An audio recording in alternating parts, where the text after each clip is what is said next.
अस्सलाम वालेकुम नाज़रीन, आप देख रहे हैं ब्रोई कश्मीर और मैं हूं आपका मेज़बान आरिफ खसाना। जी हाँ नाज़रीन, गांदरबल ज़िला की अगर बात करेंगे तो गांदरबल ज़िला के अंदर लगातार पिछले कुछ दिनों से ऐसे लोगों को गिरफ्तार किया जा रहा है जिन्होंने गुनाह करके बड़े कुछ सालों से आज़ाद घूम रहे थे। लेकिन एसएसपी गांदरबल श्री खलील अहमद पोसवाल की निगरानी के अंदर इन तमाम लोगों को अब धीरे धीरे जो है वो अरेस्ट किया जा रहा है और गिरफ्तार कर लिया जा रहा है। लेकिन आज की अगर बात करें तो आज आउटसाइड यानी कि यूटी के बाहर से जिन अब्सकॉन्डर को लाकर यहां लाया जाता है वो बड़ा डिफिकल्ट होता है, लेकिन आज ऐसा भी मुमकिन हुआ है। हमारे साथ बात करने के लिए मौजूद है एसएसपी श्री खलील अहमद पोसवाल साहब। सर, सबसे पहले बहुत बहुत शुक्रिया अपना कीमती टाइम देने के लिए। सर, जिस तरीके से बड़ा हेक्टिक जॉब होता है कि जो आउटसाइडर जो है वो जम्मू कश्मीर के अंदर गुनाह करके और आउटसाइडर चले जाते हैं और वहां से उन्हें गिरफ्तार करके यहाँ लाना, आज ऐसा भी मुमकिन हुआ है, किस तरीके से इसको देखते?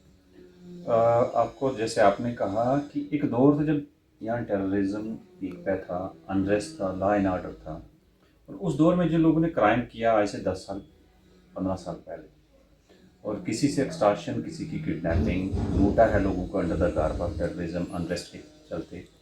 तो जब हमने रिव्यू किया देन वी फाउंड कि बहुत अहम है कि हमारे डिस्ट्रिक्ट में ये करीब 91 लोग हैं डिफरेंट जगहों पर भाग के चले गए, जगह चेंज कर दी, एड्रेस चेंज कर दिए, कोई डॉक्यूमेंटेशन प्रॉपर नहीं थी उस स्टेज पर।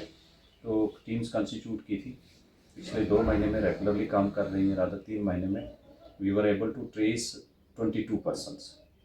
तो उनको हमने अरेस्ट करके कोर्ट में पेश किया जो यूटी के अंदर थे। इवन राजौरी से भी हमने 4 दिन पहले 2 मुलजिम लाए थे। और अब देन वी फेल्ट कि आउटसाइड ड्यूटी जो है उनके लिए भी घेराबंदी की जाए। तो स्पेशली 2 टीम बनाई थी, एक बैंगलोर गई थी, एक महाराष्ट्र गई थी। 6 दिन उन्होंने वहाँ उनको ट्रेस करने में लगे। महाराष्ट्र से भी आगे deeper into 300 kilometre towards southern side वो उसने अपना घर बनाया था वहाँ जाके इंडिविजुअल में, जो इसमें कुंजर बारामूला का है। और इसी तरह दूसरा बैंगलोर में आइसोलेटेड जगह में उसने फैमिली वहाँ घर बसाया है।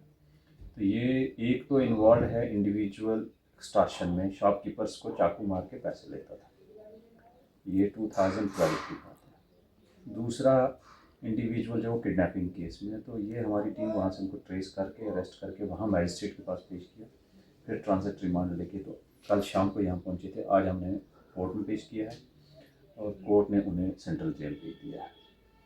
ये अचीवमेंट है ऑफ कोर्स, और मैसेज बहुत लाउड एंड क्लियर है कि जो लोग अब्सकॉन्ड कर रहे हैं, जो केसेस में वांटेड है या कोर्ट के किसी भी प्रोसेस में उनकी अपीयरेंस ज़रूरी है और नहीं कोऑपरेट कर रहे हैं, we will ensure to trace out that जहाँ मर्जी रहें वो, पर ट्रेस आउट हो जाएंगे, कहीं ना कहीं उनके फुटप्रिंट्स हमें मिल जाएंगे। And that is one of the finest achievement. SHO सफ़ापुरा गुलजार ने बहुत अच्छा काम किया है।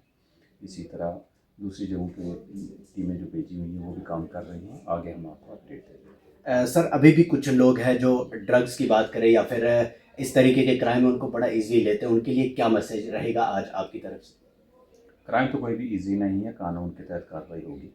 खासकर ड्रग्स का जहाँ तक मामला, उसमें कोई भी बच्चा अगर ड्रग्स में इन्वॉल्व होता है, ये मान के चले वो नार्को टेररिज्म का पार्ट बन रहा है। तो वो भले उसको 2 ग्राम 4 ग्राम कोई ड्रग मिलती है, बट वो कहाँ से प्रोड्यूस होती है और उसका ट्रांसपोर्टेशन और किस मैकेनिज़्म से बड़ा क्लियर है कि वो टेररिज्म के प्लेटफॉर्म को मिसयूज़ करके यहाँ लाई जाती है।